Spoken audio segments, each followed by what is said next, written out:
pertama adalah Panglima Hati. Segala yang kita kerjakan adalah wujud misteri yang bergejolak dalam hati. Baik, buruk, kejam, pilu, sampai kisah ironis. Semua akan kita kuak di sini, menembus mata batin.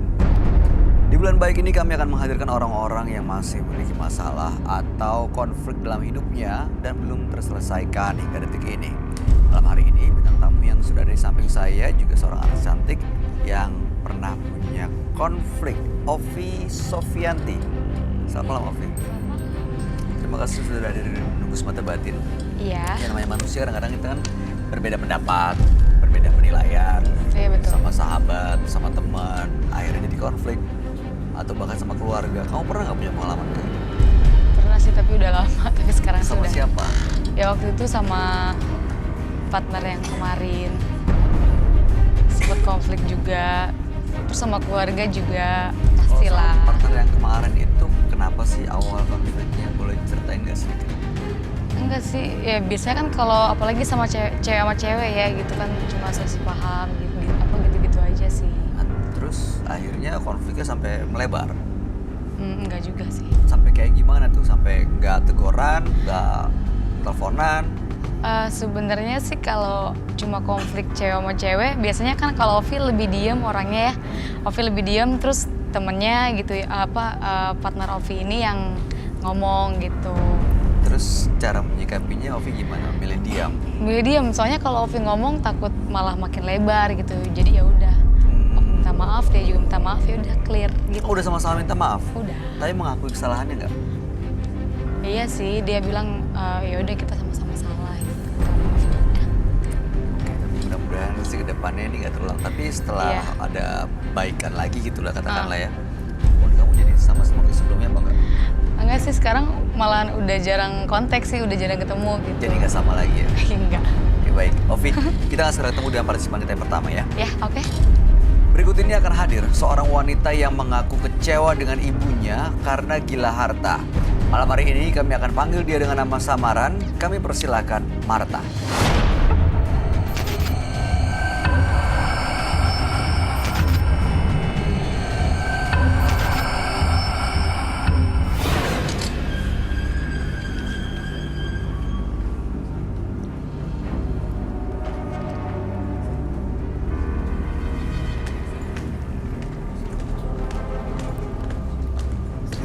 Silakan.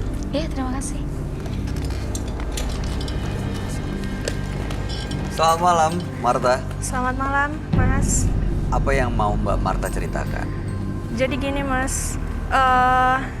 Saya ini bingung banget karena di rumah tuh saya ini disuruh nikah terus. Karena ibu saya tuh gila harta banget. Kok bisa bilang gitu? Tahu dari mana ibu kamu nyuruh nikah? Mungkin untuk kebahagiaan anaknya kali. Enggak, dia masalahnya gini, saya udah 2 tahun, saya udah 5 kali menikah. Hah? Iya, 2 tahun 5 kali nikah? iya, nikah, cerai, menikah, cerai gitu. Menikahnya atas dasar cinta? Enggak, ya itu karena saya dipaksa banget sama orang tua saya, sama ibu saya untuk menikah karena ibu saya memang ingin gila harta gitu. Carinya cuma uang aja. Bener. Masalahnya saya nggak pernah cinta sama yang saya nikahkan itu, yang menikah dengan saya. Saya nggak cinta dengan dia. Cuman ya itu. Iya, maksudnya... Oh, jadi selama ini kamu nikah, ibu kamu juga kamu? Ikut. Gitu.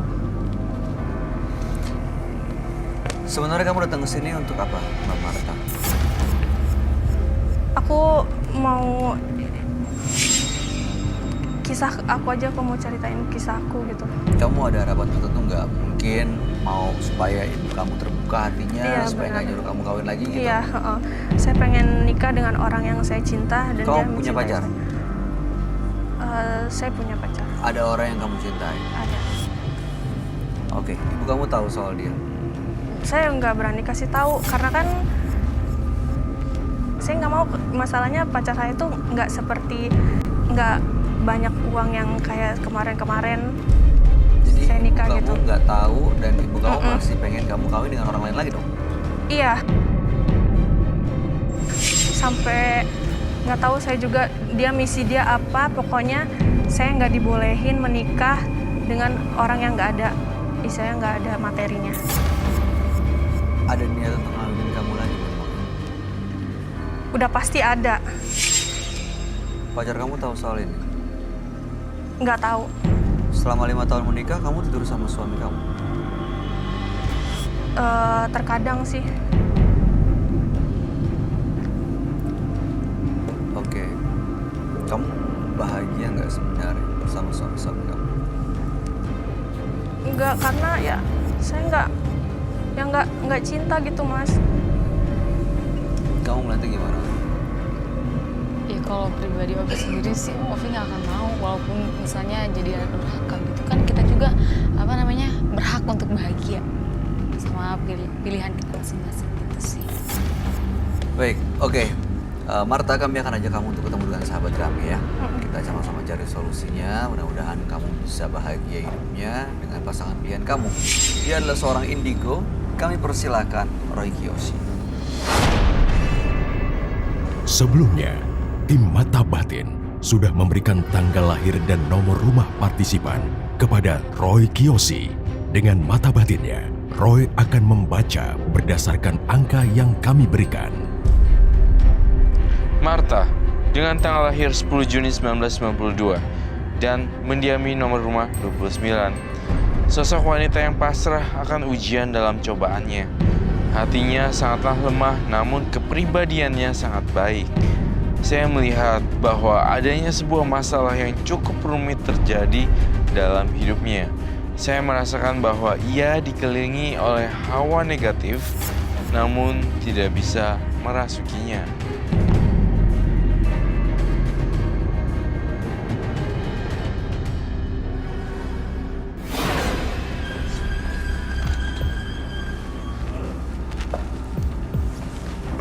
Selamat malam. Selamat malam, Roy. Saya akan duduk semua. Makasih. Oke. Marta, dengan tanggal lahir 10 bulan 6 1992 dan 29 nomor rumah. Marta ini dipaksa menikah oleh pasangan pilihan ibunya. Jadi dia ini selama 2 tahun terakhir sudah menikah sebanyak 5 kali. 5 kali menikah. 5 kali menikah, tapi sudah cerai. Intinya untuk mendapatkan harta gunung gini, mendapatkan harta dari suaminya. Dan sebenarnya Marta ini punya pasangan yang dia cintai, tapi nggak berani dikenalin ke ibunya karena memang bukan seperti tipe ibunya yang punya harta. Ya, jadi nggak ada materi. Nah, makanya Marta datang ke sini sebenarnya ingin cari solusi gimana caranya supaya ibunya mungkin bisa mengerti, bisa terbuka hatinya, dan Marta bisa melanjutkan hidupnya sendiri dengan bahagia bersama pasangan pilihannya. Baik. Sangat-sangat cukup rumit ya bagi saya untuk melihat Marta. Marta sendiri juga iya aja lagi. Gak bisa ada pertentangan, menentang. Karena saya takut.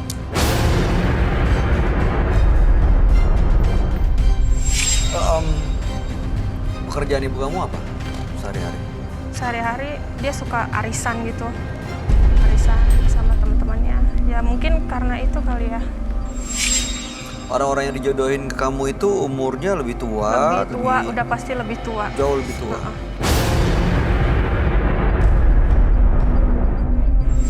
Ada yang duda, mohon maaf.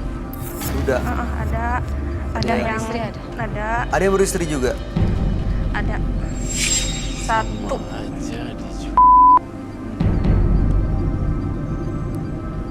Terus ibu kamu tahu nggak sebenarnya kalau kamu nggak bahagia? Atau jangan-jangan di mata ibu kamu ya kamunya seneng-seneng aja soalnya? Aku udah bilang, aku nggak bisa Bu begini terus. Aku bilang, aku nggak cinta dengan mereka gitu. Tapi dia tetap kekeh yang gimana gitu, tetap dia. Dan mau gimana lagi? Kalau misalkan aku nggak ikutin, dia bakal pergi ninggalin aku gitu. Sementara aku untuk sekarang nih aku cuma punya dia gitu.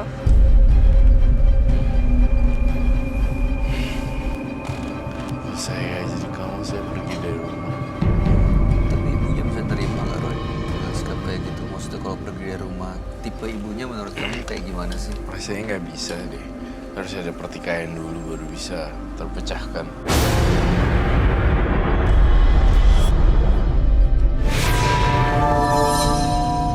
nanya Marta, dari 5 kali pernikahan itu apa aja yang udah kamu punya? Emas, berlian itu udah pasti ada, dan ibu saya yang pakai. Oh, Ya, tanah, rumah, apartemen, mobil.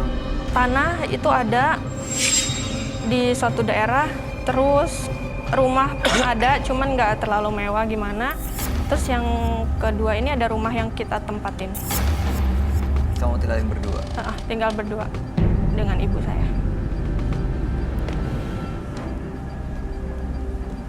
Padahal kamu tahu kalau kamu tuh ya. Tapi ya saya nggak berpikir sampai sepanjang itu, Mas.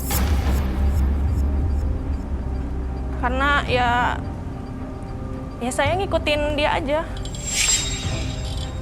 Namanya orang tua kan, dia mau apa ya saya ikutin. Saya nggak tahu kalau bakalan begini. Dan nggak tahu bakal ada masalah apa lagi nanti untuk kedepannya, saya nggak tahu. Gue dikasih berontak sama mama kamu. Nggak tahu saya pengen berontak. Saya takut ditinggalin karena ya saya hanya berdua aja dengan dia.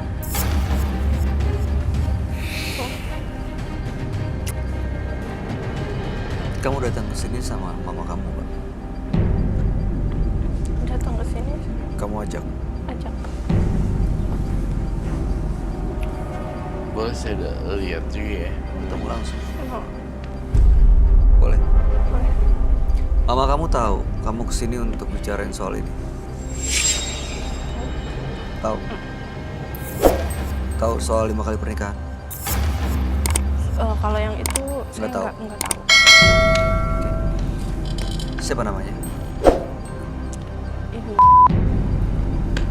Bang Franky, ada ibu nggak di depan? Kalau ada, minta tolong Bang Franky dibawa masuk ke dalam.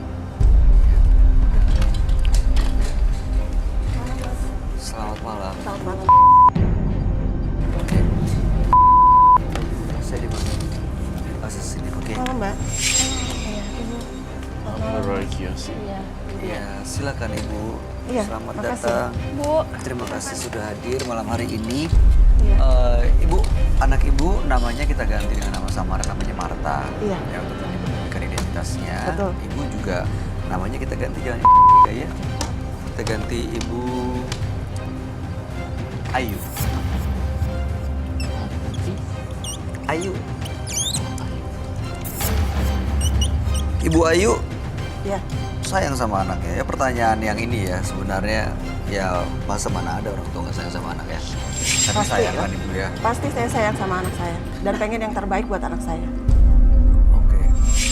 Ibu punya mimpi nggak buat anaknya? Biasanya orang tua kan ada mimpi buat anaknya gitu. Saya pengen anak saya begini, saya pengen anak ini. Apa mimpi Ibu untuk anak Ibu? Saya hanya pengen anak saya itu sukses. Dan anak saya itu hidupnya terpandang. Jadi bisa dilihat sama orang. Dengan cara gimana tuh? Ya dengan cara saya nikahkan dia sama cowok-cowok yang banyak uangnya gitu loh. Cowok-cowok. Iya, laki-laki yang banyak uangnya. Seperti itu, Mas. Sama aja bukannya kamu putri kamu ke cowok-cowok yang banyak uang ya bukan? Enggak dong, karena kan di sini kan kita nikah resmi. Kalau itu tidak ada nikah. Ketika menikah resmi kemudian 2-3 bulan langsung perceraian muncul. Dan itu selalu datang secara berkala. Iya, betul. Karena kan tidak ada kecocokan antara anak saya dengan suaminya. Gimana nggak cocok orang dijodohin? Berarti selama ini Ibu jodohin dengan pilihan Ibu bukan pilihan dia. Iya, betul. Jadi cerai itu juga atas saran Ibu. Iya, karena di antara mereka itu sudah tidak cocok lagi. Kenapa nggak Ibu biarin untuk penjajakan dulu, biar mereka saling kenal, supaya nggak ada perceraian gitu? Karena apa ya, Mas ya, si suaminya itu setelah menikah, itu keadaannya kan bangkrut, ya kan? Nah setelah bangkrut, otomatis kan anak saya gimana bisa hidup, melanjutkan hidup. Otomatis saya suruh cerai. Setelah itu saya suruh nikah lagi sama orang yang kaya lagi, seperti itu Mas. Jadi agar hidup anak saya itu terus berjalan gitu. Kok agak mata duitan ya Tante? Ya namanya juga kita hidup Mas Roy gitu loh. Jadi harus berjalan gitu. Oh, miskin lagi nih yang sekarang harus kawin lagi dengan orang yang kaya lagi gitu ya? Iya, dan betul. terus berulang sampai 10 kali dan 20 kali mungkin. Ya seperti itu Mas Roy. Karena di sini saya itu, saya pengen yang terbaik buat anak itu aja. Emang kalau dapat pria kaya dapat uang itu satu-satunya sumber kebahagiaan tuh uang ya Bu? Kalau untuk zaman sekarang iya Mas. Karena kan kita realita aja deh Mas, tanpa uang ya kita tidak bisa